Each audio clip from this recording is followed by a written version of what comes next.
ආයුබෝවන් වලට සුබ දවසක්. කුසලා සිම්පල් ලයිෆ් මගේ YouTube channel එකට ඔයාලව ආදරෙන් පිළිගන්නවා. ගොඩාක් රසට මම පොල් සම්බෝල හදන විදිහ තමයි අද මම වීඩියෝ එකකින් කරන්නේ. ඉතින් ඔයාලත් මේ විදිහට හදනවා ඇති. නමුත් නොදන්න අයත් ඇති. ඉතින් අද මම මේක හදන්නේ බ්ලෙන්ඩර් එකේ ටිකක් වෙනස් විදිහට. ඉතින් හිතන්න නැති වුණාට අපිට බ්ලෙන්ඩර් එකක් තියෙනවා නම් රසට පොල් සම්බෝල හදා ගන්න පුළුවන්. ඉතින් මේ විදිහේ පොල් සම්බෝල එකක් හදාගත්තාම උණුබත් කන්න වෙන කිසිම දෙයක් ඕනේ නැහැ. මම තව ව්‍යංජන තිබුණත් හදලා මම කන්නේ මේක එක්ක විතරයි. ටිකක් හරි කාලා තමයි අනිත් ඒවා දාගන්නේ. ඉතින් ඒ කිසි දෙයක් ඕනේ නැහැ. තනිකර මේකත් එක්ක කන්න පුළුවන්. ඉතින් පොල් සම්බෝලේ කියන්නේ ආදි කාලේ ඉඳන් එන දුප්පත් පොසත් සියලුම දෙනා කන්න කැමති දෙයක්. චූටි ළමයි පවා ආසයි කිසිම එළවලුවක් නොකර දරුවෙක් පවා පොල් සම්බෝලයකට ආසයි. ඒ කියන්නේ ඒකේ ටේස්ට් එකට අපේ කෑමවල තියෙන රස වර්ග සියල්ලම මේ පොල් සම්බෝලේ අන්තර්ගතයි. ඉතින් ඒ හින්දා තමයි පොල් සම්බෝලට කවුරුත් කැමති. ඉතින් මේ විදිහට හදාගත්තාම ඔයාලට තියාගන්නත් පුළුවන් දවස මොනත්. ඒ වගේම තමයි මම විශේෂිත රොටි වර්ගයක් කළා. මම ඒක ඊගාවට අප්ලෝඩ් කරනවා. ඊගාව වීඩියෝ එක සමහරට අද පුළුවන් වුණොත් අද දානවා. එහෙම නැත්නම් හෙට දානවා. අතිශයින් පෝෂ්‍යදායක ස්වභාවික රොටියක්. ඉතින් ඒ රොටි එක කන්නත් මම හදාගත්තේ මේ පොල් සම්බල් එක. ඉතින් මම මෙතන අරගෙන තියෙනවා සම්බෝලයක් හදන්න සාමාන්‍යයෙන් ගන්න ද්‍රව්‍ය ටික. පොල් ටිකක් ඒ වගේම ලූණු ටිකක් කපාගෙන තියෙනවා. මෙතන තියෙන්නේ ගොරක ටිකක්. ඒ කියන්නේ ගොරක පුංචි කෑලි ටික මම තෝරලා වතුර ටිකක දාගත්තා. ඒක ටිකක් මම අමුතුවෙන් එකතු කරන එකක්. ඒ වගේම තමයි මේ තියෙන්නේ කූනිස්සු ටිකක්.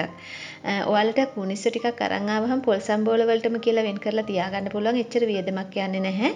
සැරයකට මේ වගේ පොල් සම්බල් එකක් හදනකොට තේ හැඳි දෙකක් ගත්තත් ඇති. ඒ හින්දා එච්චර යන්නේ නැහැ. හැමදේම ගණන් කාලේ ඉතින් මේ වගේ පුංචි දෙයකින් අපිට ගොඩාක් රස ගන්න පුළුවන්. ඒ වගේම ගම්මිරිස් ටිකක් තියෙනවා. කෑලි මිරිස්, ලුණු, සුදු ලුණු බික් දෙකක් තියෙනවා. කරපිංචා ඉති දෙකක විතර කරපිංචා කොළ සූරගෙන තියෙනවා. පොල් තියෙනවා. අනිත් දේවල් නම් ඉතින් ඔයාලා ඔක්කොමලා දන්නවා දාන දේවල් තමයි ගොරකයි කුණිස්සොයි ගම්මිරිසුයි මම දාන්නේ මේක ගොඩාක් රසවත් වෙන්න. ඒ වගේම ඉතින් ගොරක වගේ දෙයක් එකතු කරපුවාම ශරීරයේ මේදේ දහනයටත් ඉතාමත්ම හොඳයි. ඒ වගේම තමයි කරපිංචා ගම්මිරිස් උනත් ඖෂධ කියන්න පුළුවන්. මම ඔයාලට කිව්වා මේක බ්ලෙන්ඩර් එකේ හදාගන්න කියලා. ඉතින් ගොඩක් අය බ්ලෙන්ඩර් එකක් තිබුණාට පොල් සම්බෝලේ හදාගන්නේ නැහැ. හදාගන්න පුළුවන් කියලා දන්නේ නැහැ. නමුත් මම හදන්නේ බ්ලෙන්ඩර් එකේ ඉතාමත්ම ලේසි. මම ලුණුයි කරපිංචා ටිකයි ලුණු ටිකයි ඒ වගේම කෑලි මිරිස් මේක ඔයාලට අවශ්‍ය ප්‍රමාණයට දාගන්න. කෑලි මිරිස් තේ හැඳි 3ක් තමයි මම දාගෙන තියෙන්නේ. ඒ වගේම ගම්මිරිස් ඇට ටිකයි මේකට දාගන්නවා. මේ තියෙන ගොරකා මම පෙඟෙන්න දැම්මයි පුංචි ගොරකා ටිකක් තමයි හොයාගත්තේ මම ගොරකා එකේ තිබිලා. ඔයාලට එහෙම නැත්නම් ගොරකා ලොකු එකක් අරගෙන පොඩි කෑලි කපලා පෙඟෙන්න දාගන්න. එතකොට අපිට මේක ග්‍රයින්ඩ් කරගන්න ලේසි. ඊට පස්සේ මම දාගන්නේ පොල් ටික. ඉතින් එක දෙයක් දාන්න අමතක වුණා. ඒක මම දැන් එකතු කරනවා. සුදු ලුණු බික් දෙකත් මේ විදිහට දාගන්නවා. ඒකත් කපලා දාගත්තා නම් ලේසි ග්‍රයින්ඩ් කරගන්න. ඊට පස්සේ මම මේක ග්‍රයින්ඩ් කරගන්නවා. ඉතින් ඔයාලට ග්‍රයින්ඩ් වෙන්නේ නැහැ වගේ තේරෙයි. ඊට පස්සේ හැන්දක් අරගෙන හොඳට උඩ යට කලවම් කරලා ආපහු ග්‍රයින්ඩ් කරන්න. චුට්ටක් ග්‍රයින්ඩ් කරනකොට මේ විදිහට ගානට ග්‍රයින්ඩ් වෙනවා. ඉතින් ඔයාලට මිරිස් ගල් වංගෙඩි තියෙනවා නම් ඒවයි හදාගන්න.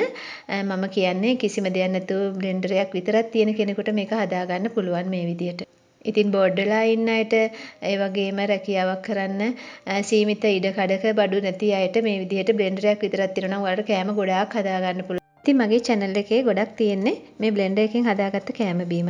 ඔයාලට නැත්තම් පුළුවන් වෙලාවක කොහොම හරි බ්ලෙන්ඩර් එකක් අරගන්න. ඉතින් ඒක තිබුණාම ඇති අපිට ගොඩාක් කෑම බීම වර්ග රසට හදාගන්න පුළුවන් ලේසියෙන්. ඊට පස්සේ මම පෑන් එකක් ලිපේ තියලා තෙල් මේස හැන්දක් විතර දාගත්ත. වැඩි දාන්න ඕනේ නැහැ. කූනිස්ස ටික හොඳට දාලා බෙද ගන්න. මෙතන කූනිස්ස තේ හැඳි දෙකක් විතර වගේ තමයි තියෙන්නේ.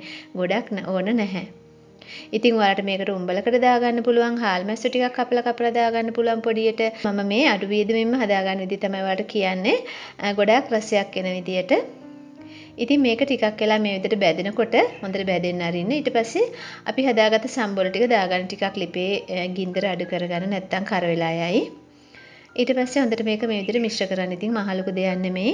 ඉතාමත්ම ඉක්මනින් හදාගන්න පුළුවන්. ඔයාලට හාල් ටික ලිපේ තියලා බත් එක ඉදෙනකොට මේක හදලා ඉවර කරගන්න පුළුවන්. ඉතින් මේ විදිහට හදලා ඔයාලට චූටි දරුවන්ට දෙන්න පුළුවන්. කන්නේ නැති බබාලට. ඉතින් ඔයාලගේ චූටි බබාලුණත් කැමති වෙයි. එළවලු කන්නේ නැති බබාලුණත් මේ විදිහට එක වෙලක් හරි හදලා දුන්නාම. ඉතින් ඒ වගේම තමයි ඔයාලට කූනිස්සෝ මේකට උඹලකඩ ඒ වගේම හාල් මැස්සුණක් දාගන්න පුළුවන්. චූටි බබාලට දෙනවා නම් මේකට බිත්තරයක් දාගන්න. අපි දාපු තෙල් ටික රත් වෙනකොට ඒකට බිත්තරයක් කඩලා දාලා හොඳට එහාට මෙහාට හැන්දෙන් කැඩෙන්න වගේ කලවම් කරලා සම්බෝලේ දාලා බෙද ගන්න. එතකොට පොඩි බබාලට ඉතාමත්ම පෝෂ්‍යදායකයි වගේම රසයි. ඉතින් පුංචි දේවල් මේවා මහ ලොකු දේවල් නෙමෙයි. ඉතින් පුංචි දේවල් වලින් ගොඩාක් රසට කෑම හදාගන්න පුළුවන් අපිට.